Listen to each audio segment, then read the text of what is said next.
I might just be the first man in history to file for divorce because his wife got rich. And not without reason. I caught wind of her affair in the making, just one step away from crossing the line for good. Sure, it hurt at first. The betrayal, the disappointment. But it didn't take long for me to see things clearly. Honestly, I saw this coming 5 years ago when her company landed its first round of venture capital. From there, everything just took off. They say money changes men. But it damn sure changes women, too. What Anna didn't know was that I'd overheard her little chat with Janet about her extracurricular interests. I was standing right outside the study, coffee in hand, when the conversation started. Anna, that Henry Rockefeller from the news station, he's not bad. What's the deal with you two? Janet teased. Anna replied lazily, he's a little clingy. Then why the hell did you give him a Maserati? You can't just throw money around like that. My fingers froze mid-sip. A Maserati? Anna's voice came again, tired and indifferent. It's just a car. Janet laughed. Then I'll help you keep him on the hook. Who knows? Maybe you'll change your mind. Do whatever you want. That was it. The conversation moved on to some business collaboration, as if none of it really mattered. Just two women sipping tea and gossiping on a sunny afternoon. But that coffee? It burned a hole straight through my gut. I didn't sleep a single minute that night. And the irony? When we first got married, we couldn't even afford a wedding reception. Now she's planning a lavish ceremony to make up for it. Guilt, maybe. But apparently not enough to stop her from chasing other men. Funny how hearts change. Funny how money clouds everything. This marriage? It's over. And I need to end it fast, before anything changes. Our meeting was set at a cafe. Kind of ironic, the moment I walked in, the flat-screen TV hanging above the counter was broadcasting a financial talk show hosted by none other than Henry Rockefeller. Of course. That's probably where Anna first crossed paths with him. A charming young host, all smiles and polish, eloquent and razor-sharp with his words. He carried himself with ease, even in front of those billionaire titans who normally intimidate the average person into silence. Brian, my old college buddy and now a top-tier attorney, was already waiting at a corner table. He caught me staring at the screen and chuckled. George, you know, Henry kind of looks like you. That lit a fuse in me. I snapped back, how is he like me, dot. Henry's the type who oozes soft energy and stage charm. I'm a straight-up, no-bull kind of guy. Brian blinked, confused. Seriously, everyone says that. Even at the last alumni gathering, your name came up when he was on TV. I scoffed. Unfortunate for me. I wasn't in the mood to waste another second talking about Henry Rockefeller. I cut straight to the point. I want a divorce from Anna. Brian nearly dropped his coffee. You've got to be kidding. You finally made it, and now you want out? Do I strike you as the kind of man who jokes about marriage? I rolled my eyes. Everyone in our college circle remembered how I threw caution to the wind and married Anna when her company was on the verge of collapse. So I didn't blame Brian for being shocked. You married her when she was broke and falling apart. Now she's the richest woman on the Upper East Side, and you're walking away? Gotta say, George, that's bold. I leaned back in my chair, unfazed. Brian, I could handle the broke woman she used to be. But this Empire Queen version of her? You think I stand a chance? You've worked on so many divorce cases, I added flatly. I figured you, of all people, would understand. Because if anyone knows the dark corners of human nature, it's a divorce attorney. Brian went quiet for a while before cautiously asking, did Anna cheat? She's only one step away from cheating. Then why not confront her? Ending everything now feels a little brutal. I gave a cold laugh. If I don't act first, she will. You tell me, Brian, based on the cases you've handled, who ends up with more in a divorce? The one who's still in love, or the one who feels guilty? He didn't answer, but he didn't need to.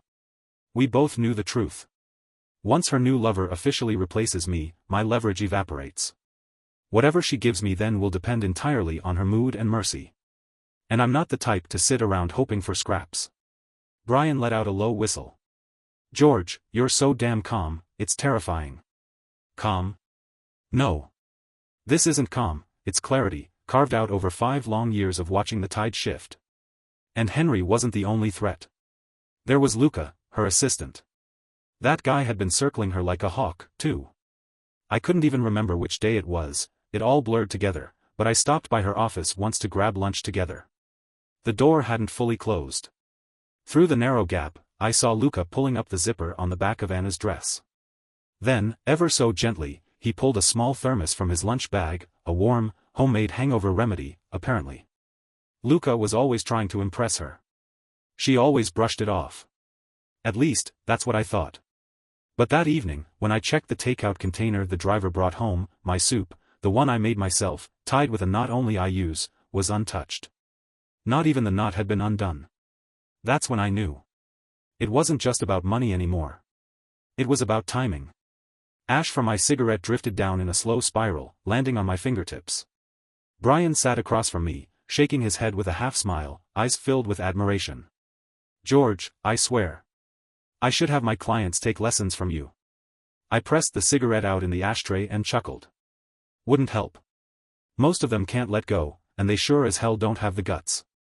It's always the same story, they don't want to hand over a wife like that to someone else. They tell themselves they're different, that they can still control the situation. They wait until everything's in ruins, until all the love's gone and there's nothing left but bitterness. That's when they finally act, and by then, it's too late. People want too much. They want both love and money. But chasing both? That's how you end up with neither. I'm not like them. Because I've always kept an exit strategy in my back pocket. Even in marriage. Of course, I'm going through with the divorce, but not before I make sure I have a proper meeting with dear Henry. As Anna's husband, I deserve that much. That night, at dinner, I made sure the TV in the dining room was playing Henry Rockefeller's show. The very episode Anna appeared on. She glanced up, touched her cheek casually, and teased, "What, you thought I looked beautiful that day too?" Flawless performance. No guilt. No hesitation.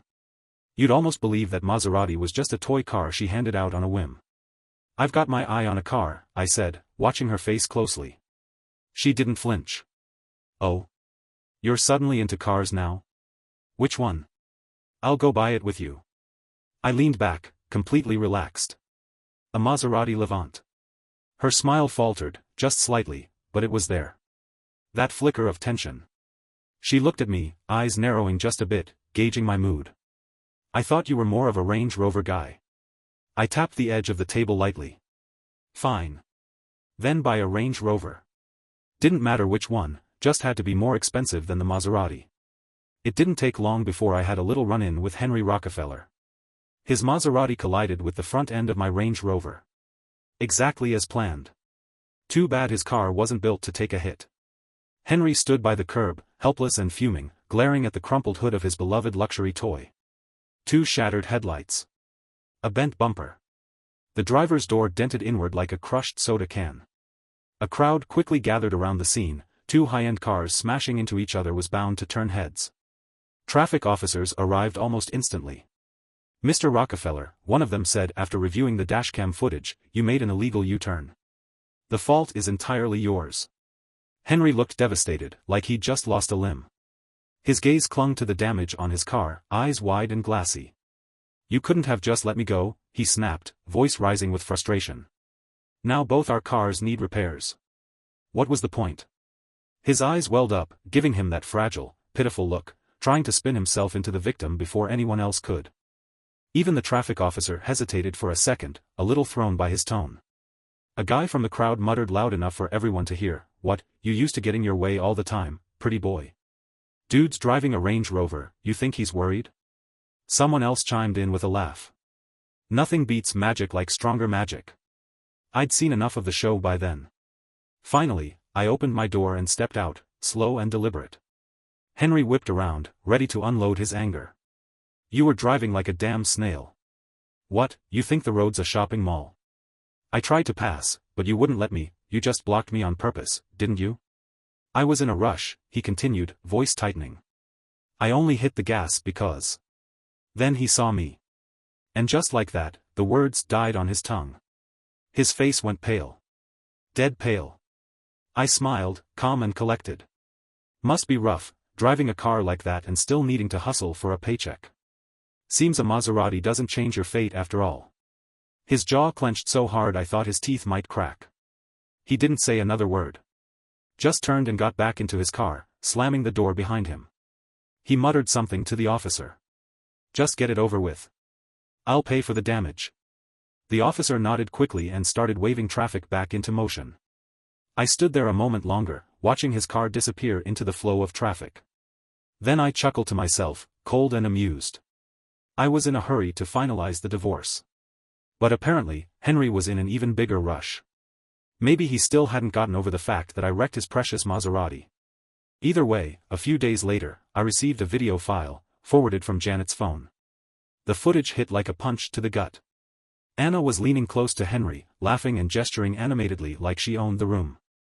Henry glanced at her with a boyish smile and said playfully, "Anna, which card should I play? My palms are sweating over here."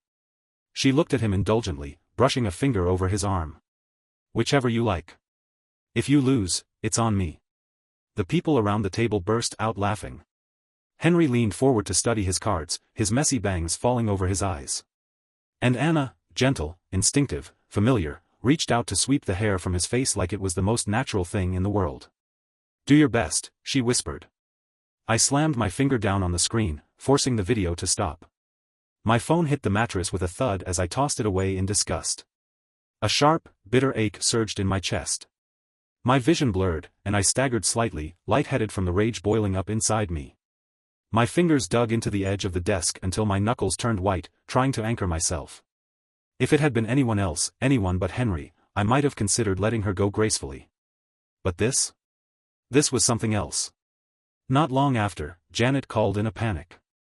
"George, oh God, I'm so sorry. I didn't mean to send that video. I tried to delete it, but it was too late.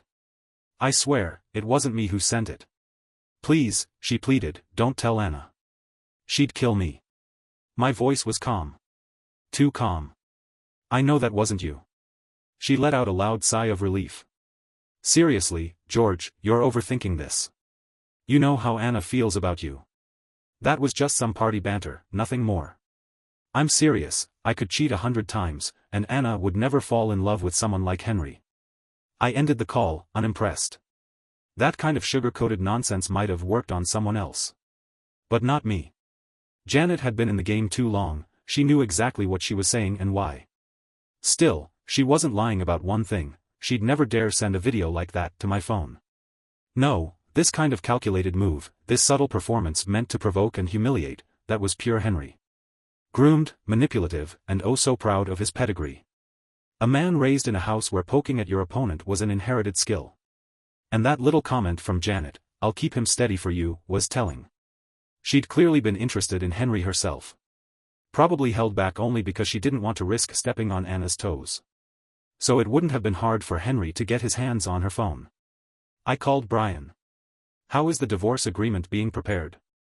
It's been a week, and it's still not ready?" "Jesus, George. We're old friends. I was hoping you'd calm down by now. If I don't see my divorce papers tomorrow, I'm going to hire someone else." He groaned. "Fine. You'll have it." It was time. Time to stop playing games and sit Anna down for a real conversation. I walked straight into the executive office and got right to the point. "Anna, I need a favor." She leaned forward on her elbows, fingers interlaced, studying me carefully from across the desk. "You're my husband," she said softly. "Whatever it is, just say it." I leaned in, a cold, almost emotionless smile tugging at my lips. "Good. There's something I want from you." "What is it?" I looked her dead in the eye and said slowly, clearly, "The keys to the Maserati Levant." She froze. Her expression flickered, surprise, confusion, then frustration, all flashing across her face in a matter of seconds. We locked eyes, neither of us backing down. Finally, she let out a sigh, trying to pacify me. "George, come on. It's just a car. It's not even that expensive." Her tone was calm, but there was a patronizing edge to it, like I was being ridiculous, like I was making a scene over nothing. "You're not usually this petty," she added, her voice tinged with disappointment. I didn't bother arguing. "Anna, can you get it back or not?"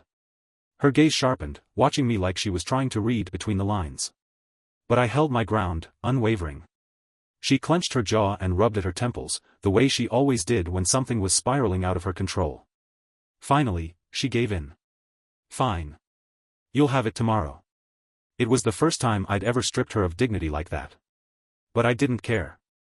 I got what I came for. Thanks, I said dryly, turning on my heel without another word.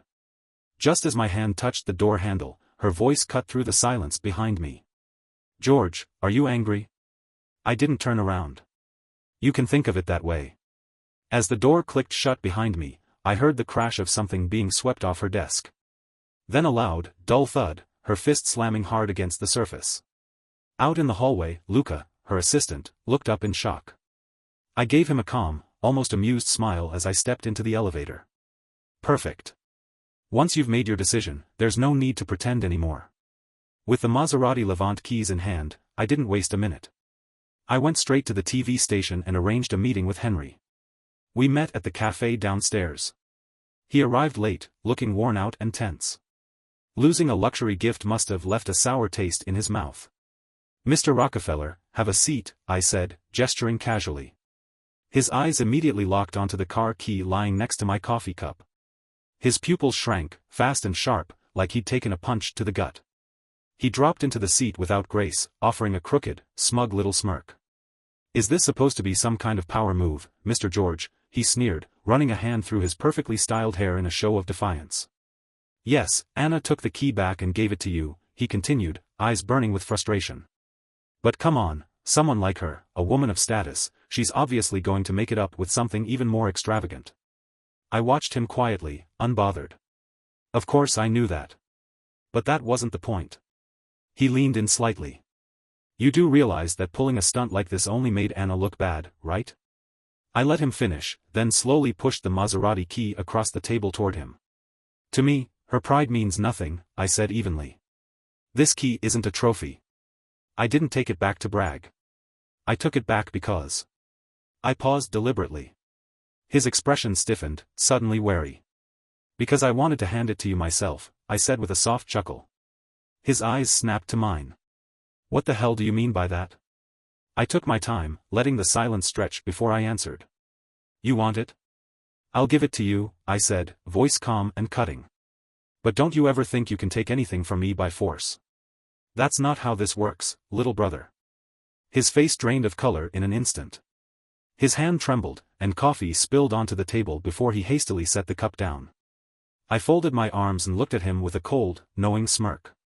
At that moment, I was a porcupine with every quill raised, sharp, defensive, impossible to approach. Because yes, Henry Rockefeller was my half-brother. Same father. Different mothers. We hadn't seen each other in 20 years. So we'd both been pretending not to recognize one another. But the moment I heard his name, I knew. And at that car crash site, he'd recognized me just as fast. His target was Anna. So of course he was ready. He knew exactly who I was, he just hadn't made his move yet. He was waiting, biding his time, playing it discreet until he could take my place. If he succeeded, I could already hear him saying, George, I'm so sorry. I had no idea Anna was your wife. But I wasn't about to give him that opening. No way in hell. He could sniff around all he wanted, but if he ever got close to her, it wouldn't be because I'd failed. It would be because I chose to walk away. He wanted to pull the same trick his mother Emma used on mine all those years ago. Not a chance. Thanks to those two, I learned early on. Never let anyone catch you off guard. I'll go through with the divorce, I said coldly. But you, Henry, you'll never be Anna's husband. Because that's one of the conditions I've set in the agreement. I watched his face turn pale, inch by inch, like a slow bleed of color draining from his skin. I leaned in, twisting the knife just a little deeper. Of course, you could still settle for being her little side piece. Ask her for pocket money, play the kept man. But I imagine Emma wouldn't be too proud of that, would she? I smiled, vicious and cold. Emma had such high hopes for you. She must have dreamed you'd surpass me one day. A low-rent affair hardly lives up to that legacy, does it? Just as a flicker of hope crossed his face, I crushed it under my heel. His lips trembled, his voice shaky. George, do you really hate me that much? I was just a kid back then. I didn't choose any of that. I stared at him blankly, watching him shift gears from smug to sentimental. Then came the guilt card. Dad's felt awful all these years. He tried to reach out, you know. He said he never stopped trying. As for what happened between our moms, I don't even know what to say. But we share blood, George. We're brothers. I let out a slow, bitter laugh. Don't try that crap on me, Henry. I've already lost once in this life. That's more than enough. His expression hardened. He hadn't expected me to be so damn untouchable. He finally dropped the act. Anna told me you two haven't been happy for a long time, he said, voice colder now. She said it was mostly because of you, your expectations, your attitude. She said being with you was exhausting. I didn't deny it. Sure, I said. But you still don't stand a chance. I rose from my seat, grabbed my bag, and walked away without a glance back. Behind me, his voice echoed across the cafe, bitter and loud. George. If I'm the reason you're getting divorced, I still win. I paused just long enough to throw the final punch over my shoulder. Don't flatter yourself. At best, you were just the spark that lit the fuse. And then I was gone, calm, composed, and completely uninterested in playing his game any longer. After I got home, I started giving Anna the cold shoulder. Part of it was, obviously, pure rage. Of all the people in the world, she just had to get involved with my stepmother's son. And part of it was strategic. We were getting divorced. It'd be absurd to keep pretending everything was sunshine and roses. At some point, I needed to set the tone. A representative from the event planning company reached out to discuss the wedding setup. I told them to put everything on hold. Said I had a new idea and would get back to them. Truth was, I didn't give a damn anymore. An outdated wedding ceremony? They could keep it. Whoever still wanted it could have it. That night, I had a nightmare. In it, I was just a kid again, 3 years old. Back when I was still called George Rockefeller. Henry's mother, Emma, had been my father's secretary at the time. Ready to claw her way into a better life by any means necessary. That day is seared into my memory. Emma showed up at our house holding a sonogram printout, her pregnant belly on full display, announcing to everyone that she was carrying a boy. She declared the child to be the future heir to the Rockefeller family. Her posture was arrogant, entitled, fully aware that with a male heir inside her, she had leverage now. My mother, who had quietly devoted her life to this family, never stood a chance against a woman like Emma, sharp, manipulative, and fluent in the politics of power. My father held that ultrasound like it was a golden ticket. He didn't even try to hide his pride. He wasn't ashamed. In fact, he told Emma not to get too worked up for the baby's sake, then turned and ordered my mother to get out. She collapsed from the shock. Eventually, my grandmother had to step in to sort things out. Unlike my father, she wasn't so easily manipulated. She soothed Emma with a few polite gestures, but she pulled my mother aside and steadied her with firm words. Emily, men with money, none of them keep their hands clean. That woman's just trash trying to climb her way up. No one can shake you after you gave birth to George. To her credit, my grandmother always had a soft spot for me, her eldest grandson. Her words gave my mother something to cling to. She hesitated to leave. Mostly because, after all those years of sacrificing her career and dreams for my father, for our home, she had nothing left but me. If she left, she feared she'd lose custody. But Emma didn't stay quiet for long. After a short period of playing the dutiful woman, she started stirring up chaos again. And when my grandmother passed away from illness, Emma lost every ounce of restraint. She began parading around like she already owned the family, flaunting her pregnancy as if it gave her permanent leverage over my father. She clung to him with ruthless precision, exploiting every weak spot in his character. The deeper she embedded herself into our lives, the more she started treating the company like it was hers. Soon, she began whispering in my father's ear, convincing him that he needed to protect their unborn child. She said it was irresponsible to let money go to my mother. What if she remarried? What if that wealth became someone else's inheritance? And my father, blind, gullible, weak, believed every word Emma said. Eventually, he pushed through a brutal divorce. No negotiations. No settlements. No compassion. The result? My mother walked away with nothing. Not a cent. And because she had no independent income, no job, no assets, custody of me defaulted to the Rockefeller name. From the age of 3 to 8, 5 years, I was trapped in that house, living a life less than that of a servant. Emma became the nightmare that haunted my entire childhood. When she gave birth to Henry, her body changed, her charm faded, and my father, true to form, started chasing other women again. And that only made things worse for me. Emma took out every bit of resentment on me. Every bruise on her pride, every frustration with my father, she dumped it all on my shoulders. That mess of a childhood nearly ruined me. For years, I thought I'd never get married. I figured love was just a prettier word for collateral damage. Until I met Anna. She changed everything. Or so I thought. But now Henry wants to recreate the same nightmare his mother built. He wants to write the same script, play the same roles, like history's just a stage, and I'm meant to watch it repeat. He never asked for my permission. And I'm not going to let it happen. I won't end up like my mother, broken, discarded, and empty-handed. When Anna found out the wedding had been cancelled, she came straight to me demanding an explanation. I didn't say a word, just pulled the divorce papers from the drawer and handed them to her. "Let's get divorced," I said. She shot up from her seat like she'd been slapped. "George, are you out of your mind?" I stayed perfectly calm. "You know I'm not. You've known for years this was coming." Her chest heaved as she paced the room, arms crossed tightly across her body. "Is this about Henry? Don't be ridiculous. I know he's your brother." I snapped. I threw the divorce agreement straight at her face. "You don't know a damn thing.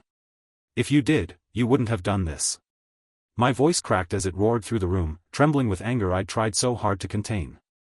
"Anna, I never thought money would turn you into this. What the hell do you even want anymore?" The paper had sliced her cheek, leaving a thin trail of blood across her skin.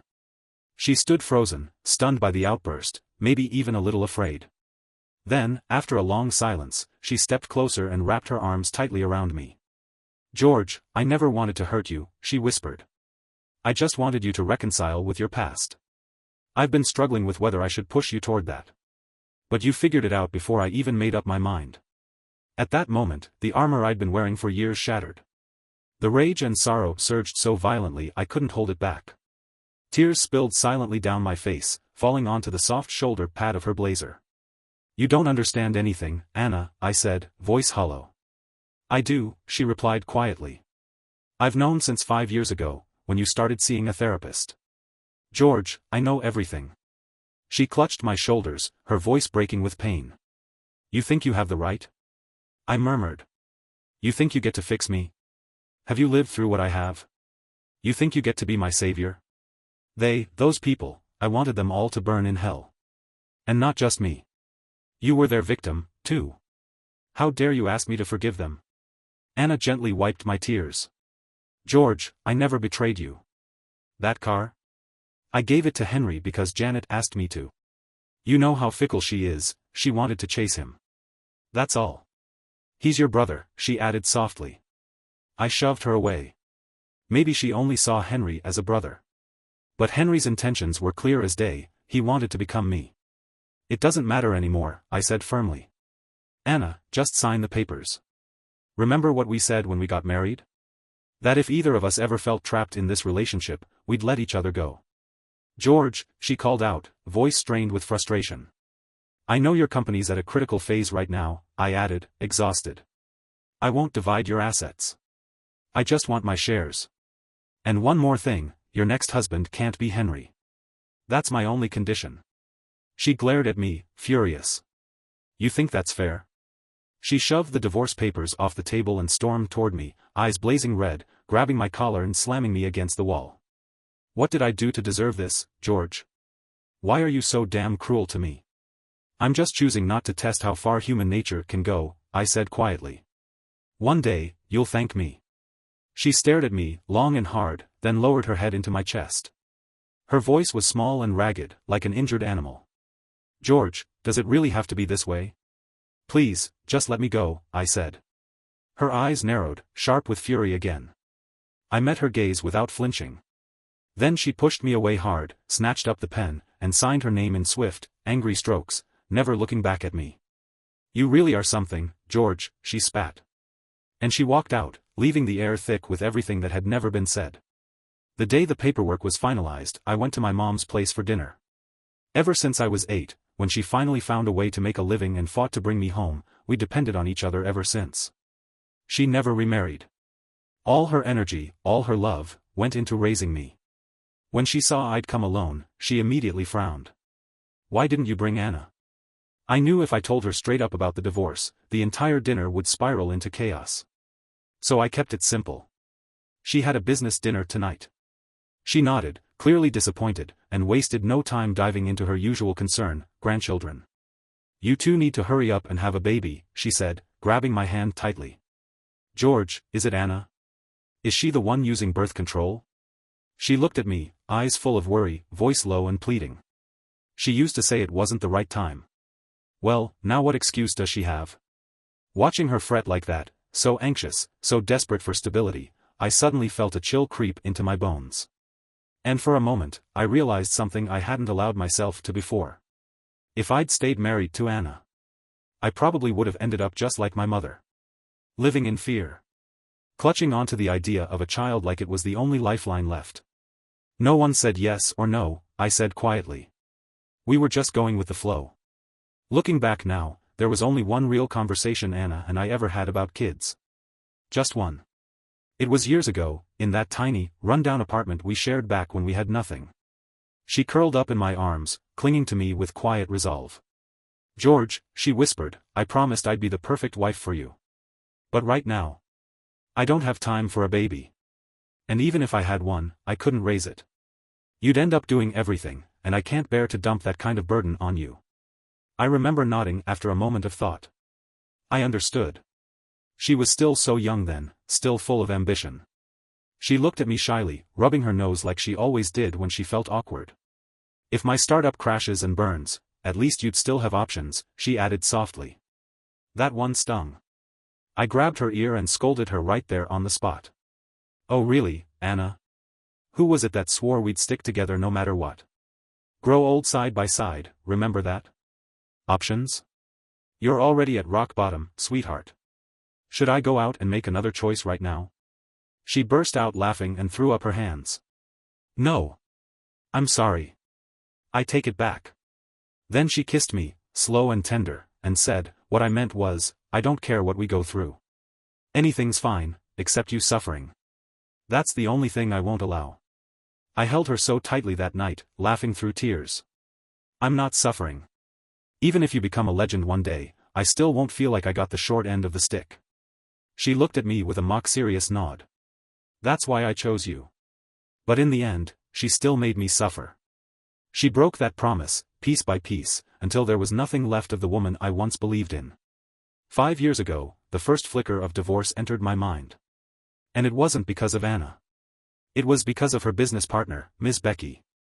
Back then, their company had just started to take off. They'd landed a major round of venture capital, life-changing money for people who had spent years scraping by. It was sudden wealth, the kind that reshuffles priorities. And Becky was the first to crumble under the weight of it. She got herself a secret lover on the side and started pushing to liquidate her shares. She couldn't wait to cash out and start living the high life. Because the two couples were so intertwined in business, I'd grown close with Becky's husband, Chris. During those early years of the startup, he and I talked often. He used to tease me whenever he saw me working at the radio station, hosting light-hearted lifestyle segments instead of joining the company. George, I've never seen a guy so laid back, he said with a laugh. Are you sure you don't want to join in? Your wife's company could use the help. I always turned him down. Anna's got a sharp edge and a faster pace than most people can handle. The last thing she needs is me getting in her way. Chris shook his head. Aren't you worried? When the company really starts booming, she might forget everything you've done for her. He meant it as a warning, urging me to plant deeper roots in the business before it was too late.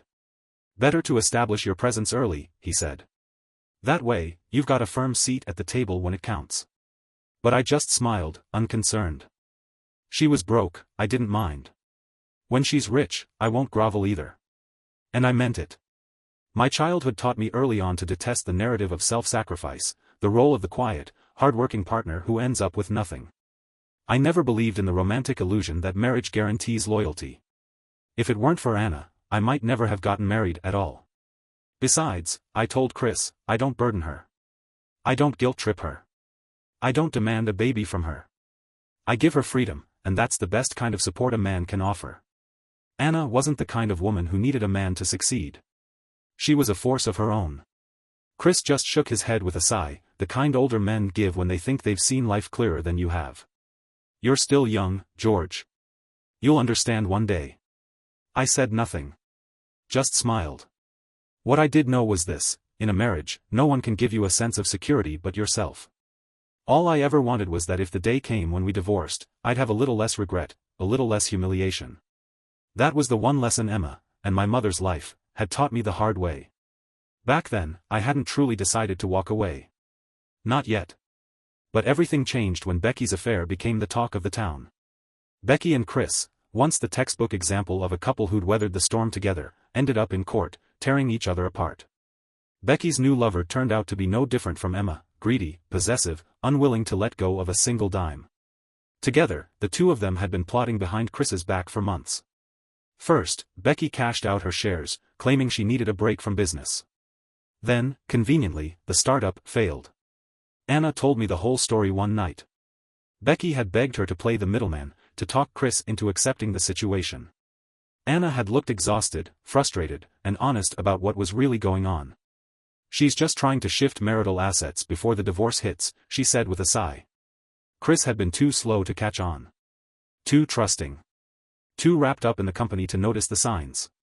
Signs that had been there all along. Becky's affair didn't happen overnight. It had been simmering for a while. But Chris had been too busy putting out fires at work to see that his marriage was already burning down. He forgot the old truth: 40 is a dangerous age for a woman who feels ignored. On the day of the hearing, Anna and I went to court. We watched as Chris stood there, broken and furious, laying his soul bare before the judge. He talked about everything he'd sacrificed for his wife. How much he'd given, how much he'd trusted. He called her ungrateful. Cold-hearted. A traitor. But none of it mattered. In court, emotion means nothing if it's not evidence. And no matter how loud Chris shouted, a woman who no longer loves you will only toss you scraps, just enough to send you on your way.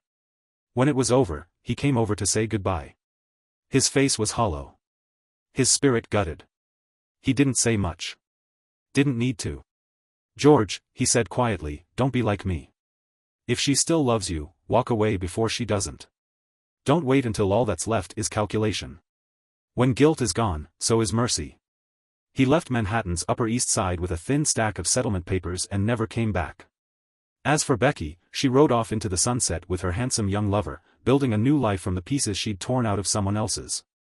Easy, breezy, guilt-free. And Chris? He disappeared from the story altogether, just another cautionary tale of a man who waited too long to protect himself.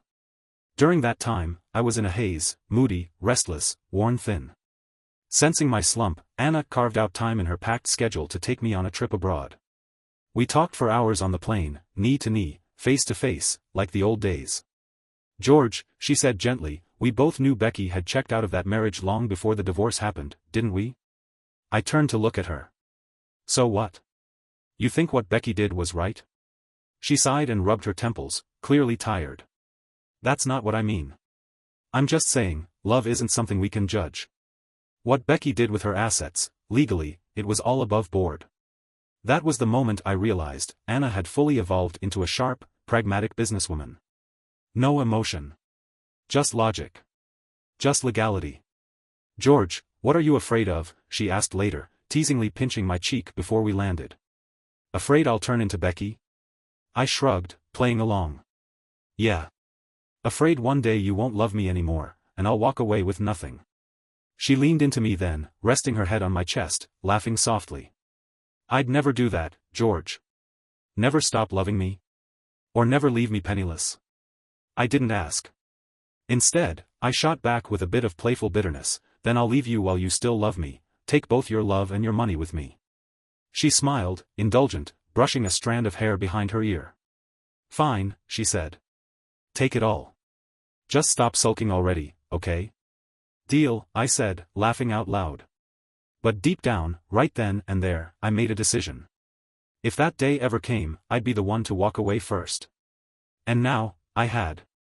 By the time I finished playing that memory in my head, dinner was done. I sat quietly for a moment, then decided it was time to tell my mom the truth: I was getting divorced. As she cleared the dishes, she gave me her usual lecture, exasperated as ever. You should have listened to me. Now look, didn't I say this would happen? You should have had a baby already. I leaned back in my chair, tired but composed.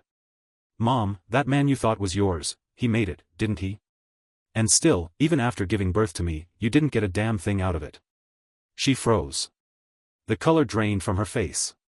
Her lips trembled. You. My fingers curled lightly on the edge of the table.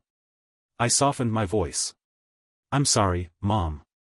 She stared at me for a long moment, then turned away and wiped her eyes with the back of her hand. No. I'm the one who's sorry, she said quietly. As long as you know what you're doing. I know. More than anyone, I do. Mom, I'm divorced, I said quietly.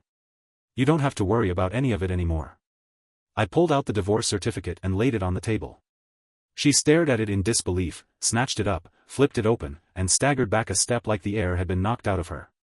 George, she cried, pointing at me with shaking fingers. Are you trying to kill me? A divorce? Really?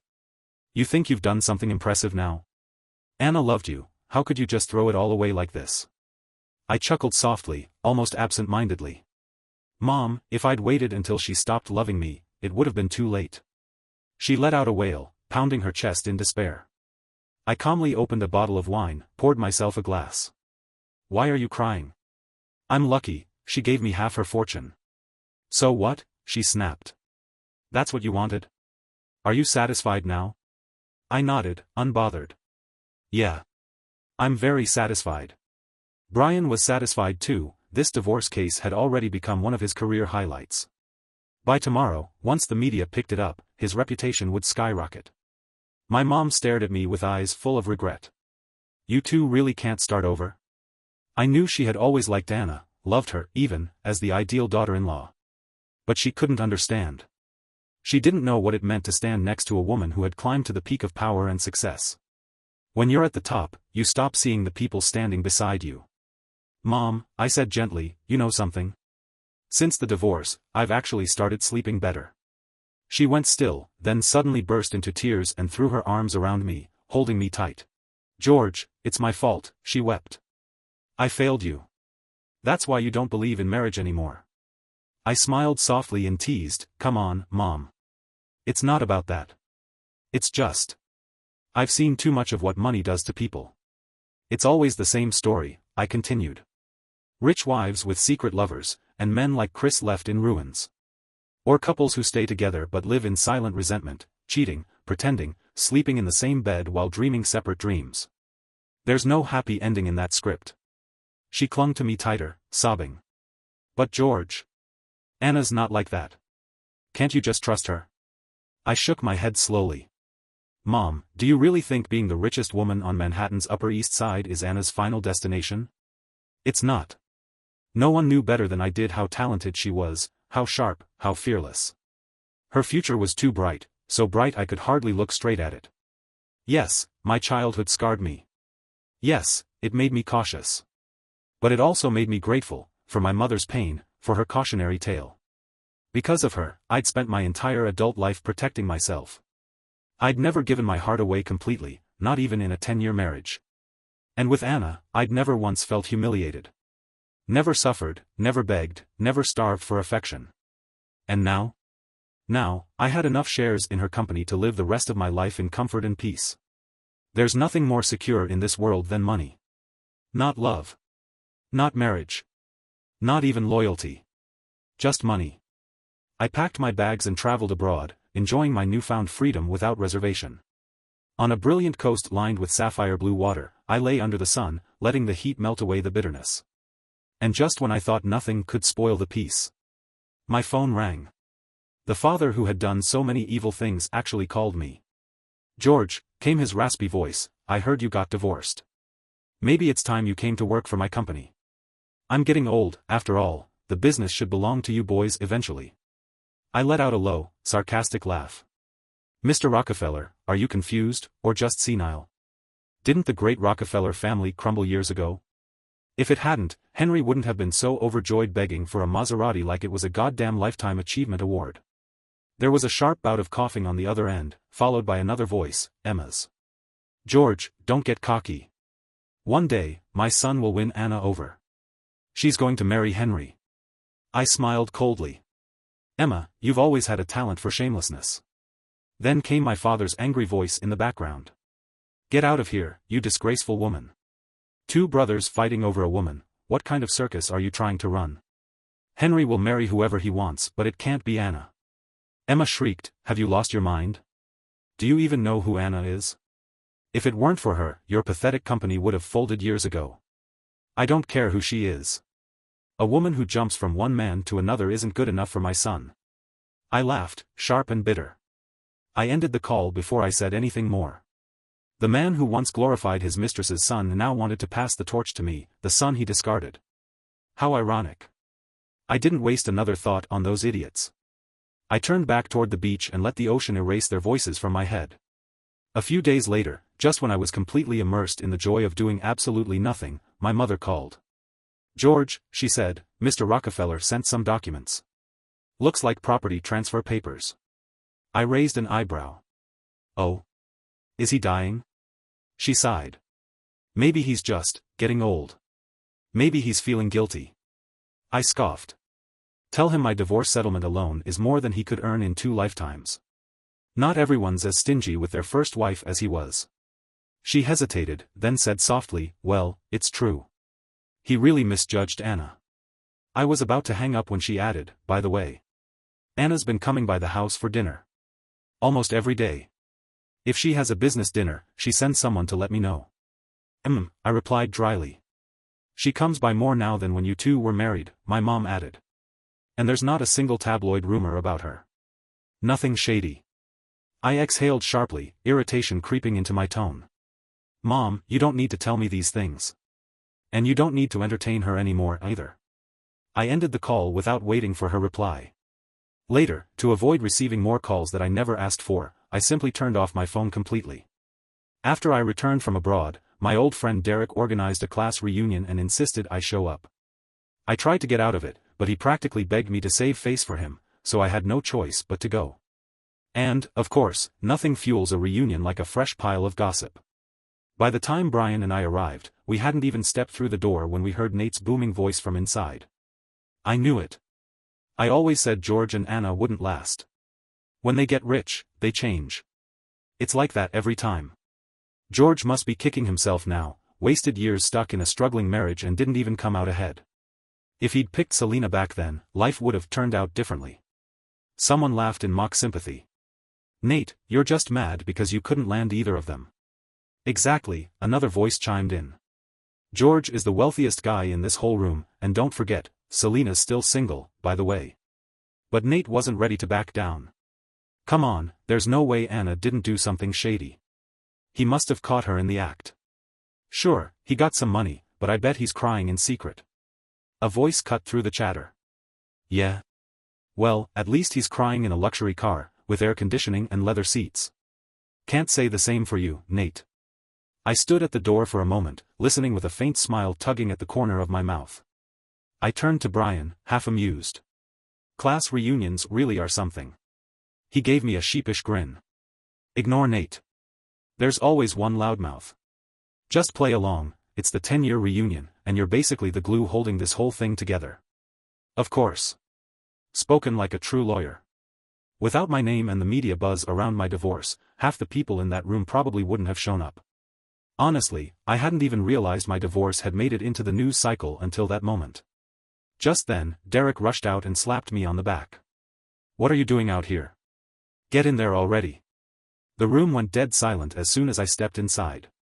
Then, slowly, people stood up to greet me one by one.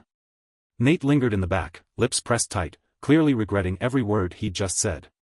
Derek, our class president and tonight's host, clapped his hands to grab everyone's attention. All right, everyone, he announced, tonight we're going all out, top shelf, no limits. And whoever's got the biggest wallet gets the honor of picking up the tab. He threw a not-so-subtle glance at me as he slung an arm around my shoulder. The room erupted in cheers and laughter, the energy instantly shifting.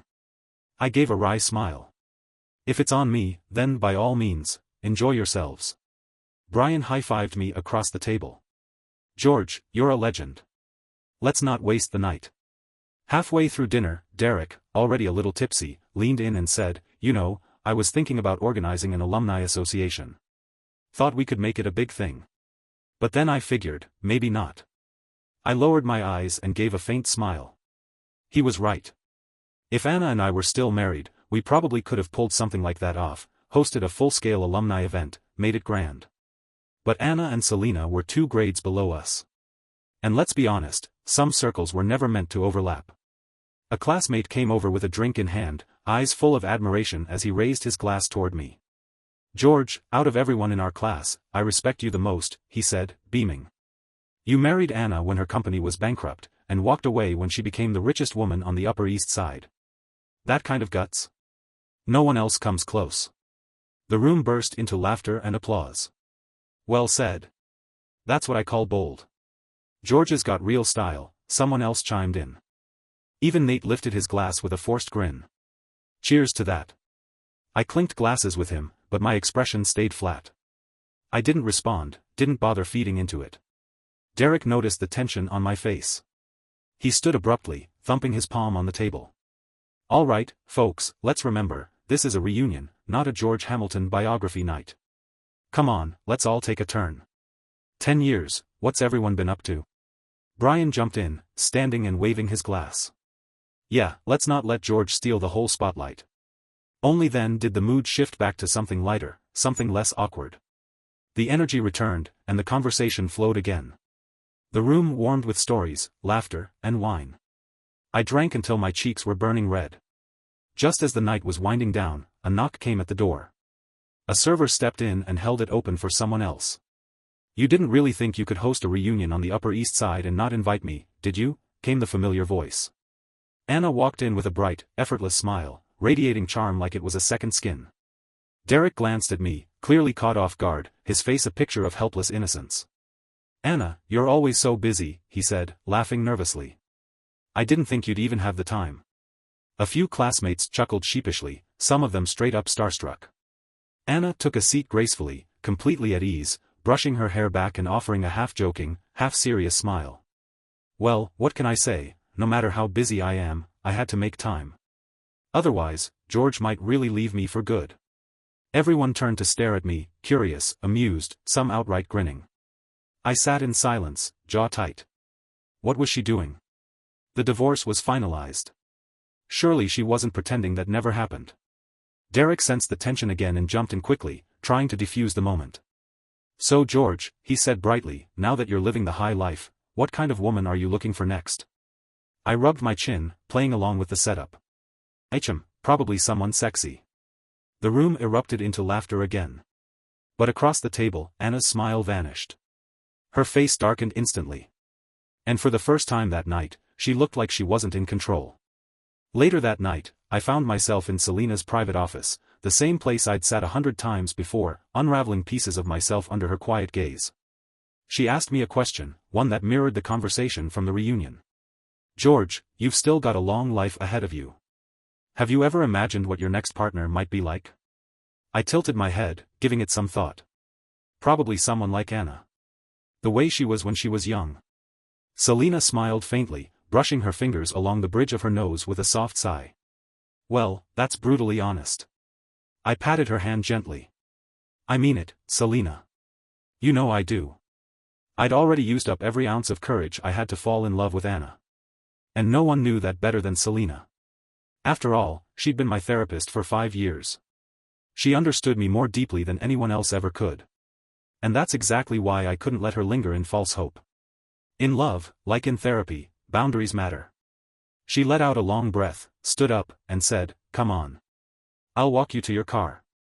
We made our way down to the parking garage.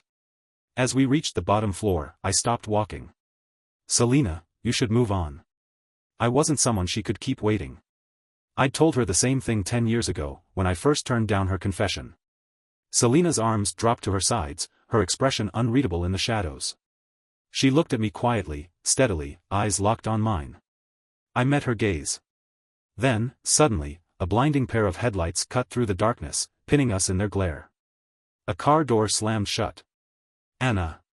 She marched toward us in sharp, quick strides, her heels clicking against the concrete. "Well, that was fast," she said coolly. Her voice carried through the garage, cold and biting. "Found yourself a new lover already?" Her jaw clenched. Before I could speak, she grabbed my arm and yanked me behind her.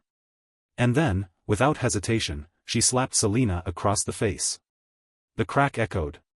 Selina staggered back, letting out a choked gasp, her hand flying to her cheek. "Anna, what the hell are you doing?" I shouted, lunging forward to stop her. I was in shock. I'd never expected her to actually raise a hand. Chest heaving, Anna tightened her grip on my arm and glared at Selina with icy fury. She deserved it. I clenched my fists, seething. "You don't get to hit people. I don't care what you think she did." Anna didn't even flinch. "She played me," she said through gritted teeth. "Tell me, Selina, was it fun? Was it satisfying watching me fall for your little act?" Selina stood still, hands still pressed to her face, a faint smirk tugging at her lips as her shoulders shook with a low, bitter laugh. "I did play you," she said quietly. "And I warned you not to try that trick. Not everyone can rise from the ashes after being pushed to the edge." The tension in the air was electric. I looked between them, slowly piecing together what I'd just stepped into. Anna had been in contact with Selina. Selina had set her up. But why? What exactly had she done? And how long had this been happening right under my nose? I stood in silence, questions piling in my mind, unsure which betrayal cut deeper, Anna's rage or Selina's game. Anna dragged me down to the riverfront. The wind was strong. She brushed a few strands of hair away from her face, then looked at me softly, her voice almost whispering. "Selina told me you had deep psychological trauma," she said. "She said you'd never truly trust me, or this marriage, until you reconciled with your past. With your family." She paused for a moment, searching my expression. "And when Henry's show invited me, I thought maybe it was a chance. A way to ease into that. Janet was chasing after him at the time, and I didn't want her playing around with your brother for fun, so I pretended to be close to him. I thought it might help, somehow." Her voice cracked. "But now I know. Selina lied to me. You were never going to forgive them. And everything I did just pushed you further away. So that was it." The full story behind Henry. Anna had known all along about the cracks in our marriage. She hadn't been clueless, just desperate to fix something she couldn't understand. "George," she said softly, eyes clouded with regret, "none of them matter to me. I just want to be with you. Can't you see that?" I looked at her, at this woman who once made me believe love could overpower everything, and I almost laughed. Selina, she did have a persuasive tongue. This sounded exactly like something she'd plant in someone's mind. Even Anna, shrewd, sharp, logical Anna, had fallen for it. But now that the truth was out, what difference did it make? I didn't regret leaving. Not one bit. "Anna," I said coldly, "thank you for telling me all of this. But going forward, you and I, we're not walking the same path anymore." Her face contorted in disbelief, then in panic. She grabbed my arm tightly. "George. Did I not explain it clearly enough? I'll call Henry right now, we can clear this up." Her voice broke. "Or is it because I'm too rich? Is that it? Fine, I'll file for bankruptcy." "Don't be ridiculous." I snapped.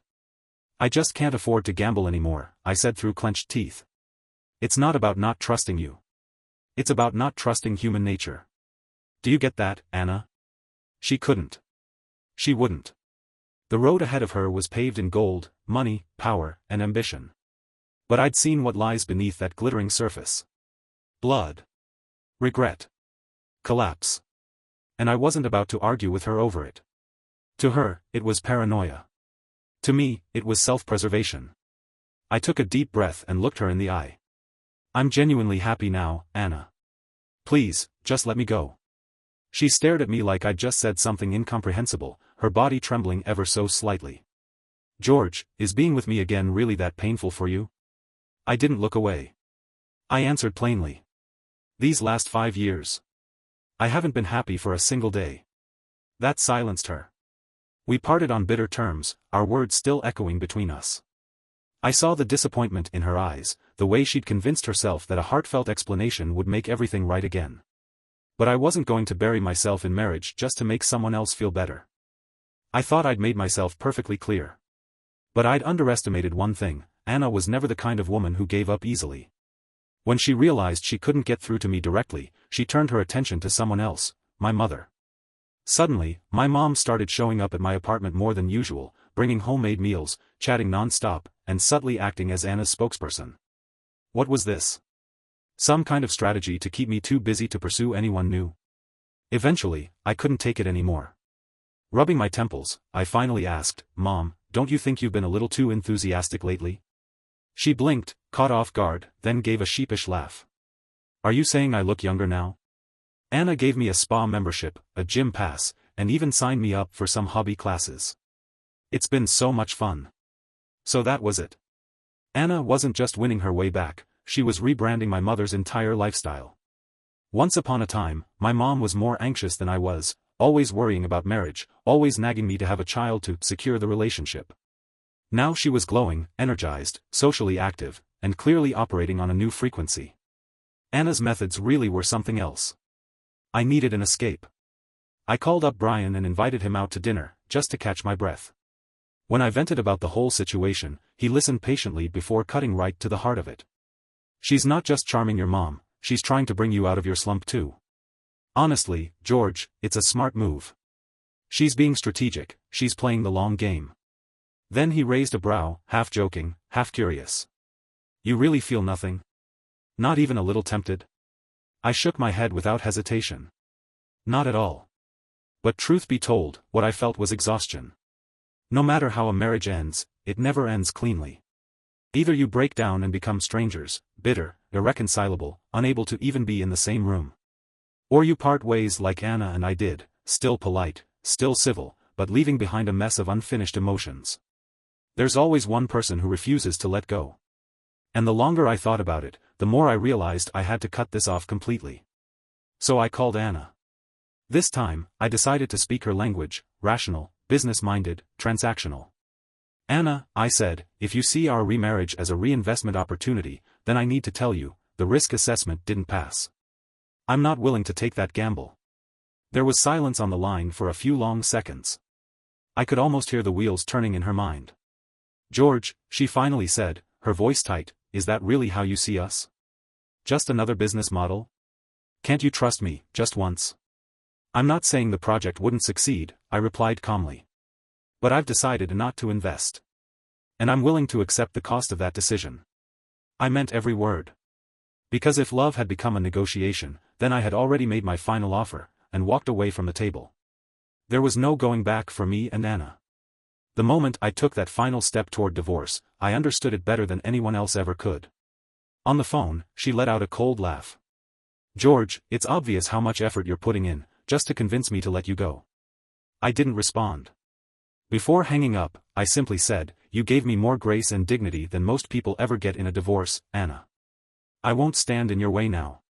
But I do hope you can find peace sooner rather than later." Later that night, my mom stood by the doorway, looking heartbroken and helpless. "George, you're so rational, so resolute. You've really left her no hope at all." I offered a quiet smile. Maybe I should never have gotten married in the first place. If I'd realized earlier just how ill-equipped I was to carry the weight of marriage, maybe none of this would have happened. Anna appeared on Henry's show again. But this time, she looked completely different. Gone was the sharp, executive power suit. She'd lost weight.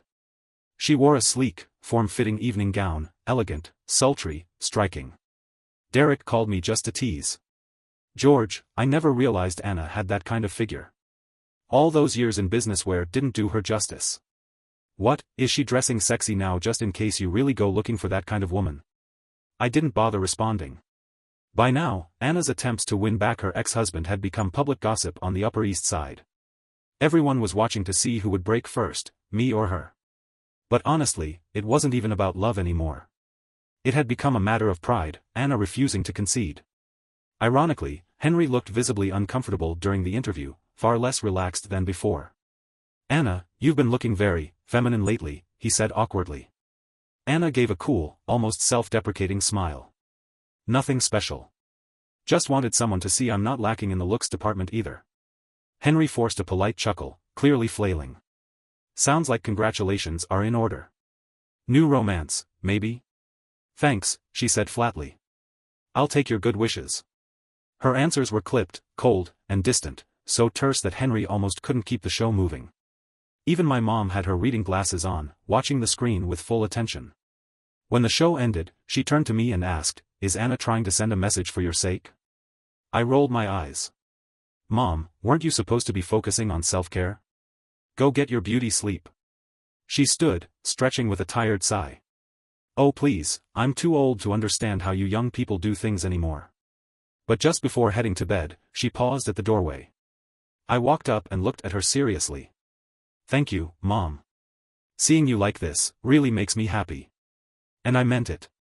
She patted my shoulder warmly. "George, it's about time I started living for myself too.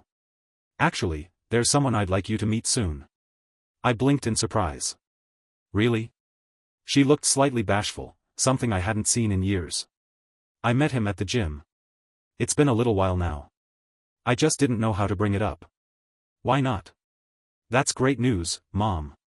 I was genuinely happy for her. But later, just before she turned off the lights, she couldn't help herself. "George," she said softly from the hallway, "I'm starting over. I'm not afraid of the future anymore. Maybe you could give Anna another chance, too?" I took a long breath and smiled gently, if a little bittersweet. "Mom, you don't need to carry guilt. If what happened when I was a kid really left a scar, I promise you, it's shaped me for the better, not broken me. Believe me when I say, I'm truly okay being alone." And I meant it. For the first time in years, I was really, truly, happy. So happy. I didn't even want a second option. That day, after wrapping up my segment at the station, I stepped out into the parking lot and found Luca waiting beside my car. I rolled down the window. He walked over and, with his usual stiff politeness, handed me a file folder. "Mr. George, this is the supplier shortlist and bid conference for the new quarter," he said. "Anna hopes you'll agree to host it." I took the folder and flipped through it casually. Sure enough, there it was, Stellar Foods. The small food company my father and Henry had spent decades running. The same business that once gave my father enough pride and power to walk out on his marriage and abandon his son. And now, after all these years, they'd ended up here, lined up to bid for a seat at the table, under my name. I couldn't help but laugh silently. There was a strange mix of satisfaction and irony curdling in my chest. Luca added quickly, as if sensing my thoughts, "You don't need to worry, Mr. George. The procurement manager will assist you throughout the event." I nodded and accepted Anna's gesture for what it was. As long as she didn't bring up reconciliation, I'd keep my word, I wouldn't stand in her way. And truth be told, I didn't mind facing the Rockefeller family again. I tossed the file onto the passenger seat and glanced at Luca. "You've been glowing lately," I said, half teasing. "Something good on the horizon?" Luca looked a little embarrassed, then hesitated before reaching into his bag and pulling out a formal invitation card. "I'm getting married next month," he said shyly. "I'd be honored if you could attend." I stared at him for a long moment, not saying a word. Under my gaze, Luca started to sweat. He lowered his head slightly, voice quieter now. "Mr. George, if I've ever been out of line before, I hope you'll forgive me." I gave a low chuckle, not saying yes, not saying no. Luca had, in fact, rubbed me the wrong way more than once in the past. I'd never forgotten that. But this invite, this quiet gesture, this was the real reason he was waiting in a parking lot instead of having someone from the events team deliver the documents. Anna was tightening the bolts again. She'd started cleaning up everything, every person, every detail, every past discomfort I'd once silently endured. Making amends on behalf of things that couldn't be undone. I wasn't unmoved by it. But still, it was only that. A gesture. Nothing more. As co-owners of the company, maybe it was for the best that we could smooth things over. Not for love, not for nostalgia, just for the health of the business. And in the end, that was more than most people ever managed. At the supplier conference, I sat confidently at the head of the table. And it wasn't just because of Anna. With half the company's equity in my hands, my place at the helm was indisputable. The entire Rockefeller family showed up in full force. Just as Emma had said on the phone that day, without Anna, Stellar Foods would have gone under long ago. The moment the conference ended, they invited me to dinner. As soon as I took my seat, Anna walked in right behind me and sat down beside me without hesitation. She leaned in and asked softly, "George, how did the meeting go?" I was busy all day and didn't have a chance to find out. Completely ignoring the awkward scene across the table, Emma, Henry, and my father had all stood up, visibly unsure whether they should greet her or not. I held back a smirk. It went great, I replied casually. Had a lot of fun, actually. Henry cleared his throat and sat back down, his fists clenched beneath the table. Emma's face was already twitching with rage, her jaw tightening, eyes darting between Anna and me. George. Anna, you two are divorced, but you still seem awfully close, she finally said, slipping into that forced, superior tone older relatives love to use. I couldn't be bothered to answer. Anna glanced at her calmly. Thanks for your concern. We're just playing around, our divorce was just a little game. I couldn't help but let out a short laugh. At least we divorced with grace. Not like some people, who clawed their way in as mistresses, only to end up in bitter, loveless marriages. Even their children grow up learning how to scheme. Emma's face twisted in fury, lips trembling as she shot up from her seat, jabbing a finger in our direction. Anna. George. You. But Anna's face turned cold. Henry scrambled to salvage the situation, lifting his glass awkwardly. Anna, we really appreciate your continued support of our company over the past year. We'll be rolling out some new products soon, and we hope. Anna rested her chin on one hand, eyes half-lidded, completely unmoved. Our company has always upheld a strict standard of fairness and transparency when selecting suppliers, she said coolly. If you believe in your product, then that's a good start, Mr. Henry. Everyone in the room knew the truth, Stellar Foods was already teetering on the edge of collapse. If Henry really had confidence, he wouldn't have given up his silver spoon to host a late-night cooking show on a small regional network just to save face. But that's what desperation looks like, well-dressed, well-spoken, and hollow at the core. Henry's face had gone pale, tinged with a sickly shade of green. He turned to me helplessly. George, the company is partly yours too. You. Mr. Rockefeller jumped in immediately, his voice overly eager. George, your brother is right. Just let us know when you have time, we'll get the company transferred. I smiled faintly. No need for that, Mr. Rockefeller. Whatever schemes you've cooked up, save them for your son. The old man coughed violently, face flushed with anger. Emma's eyes burned with fury as she shrieked, George. Even when he offered you half the company, I didn't say a word. Now you're playing hard to get? What have you ever done for this company? I looked at her coldly. Right, so you send Henry to cozy up to Anna. Keep the company afloat and marry into money at the same time. How convenient. Henry fumbled, desperate to defend himself. George, it's not like that. You've misunderstood. Before he could finish, Emma cut him off, her voice sharp and bitter. Don't apologize. He's just upset Anna didn't fall for his trap. It was all a setup, she lured you in, then tossed you aside. Ah. Classic Emma. Same old tactics. Loud, irrational, shameless. She'd been pulling this act for decades, slinging mud first and asking questions never. And from the outside, you'd almost believe it. To anyone who didn't know better, it might even look like Anna seduced me, got bored, and threw me away, leaving poor Henry in the dirt. But before I could respond, Anna stood up, slamming her palm on the table. She pulled out her phone and tossed it in front of Henry, voice ice cold. You were the one who asked me to play along with Janet that day, because you were too scared to offend her. You asked me to act like we were flirting, remember? The color drained from Henry's face. I stared at him, piecing together the rest of the puzzle. So that video, that damn video that tore a hole in my marriage, was his own production all along. I let out a low, bitter laugh. No, you weren't afraid of Janet. That was just an excuse. The real plan was to stir up trouble between me and Anna. Make her look like she crossed a line. Get us divorced. Henry's face flushed deep red. He looked around, flustered, desperate for a way to claw back control. But his eyes still clung to Anna, like she was his last chance, his final card. Anna turned to me, regret flickering in her eyes. George, I was blind. If he'd just told me you were his brother, Janet wouldn't have dared touch him. Emma was speechless now, her face crushed, her dignity shattered. And Mr. Rockefeller. He snapped.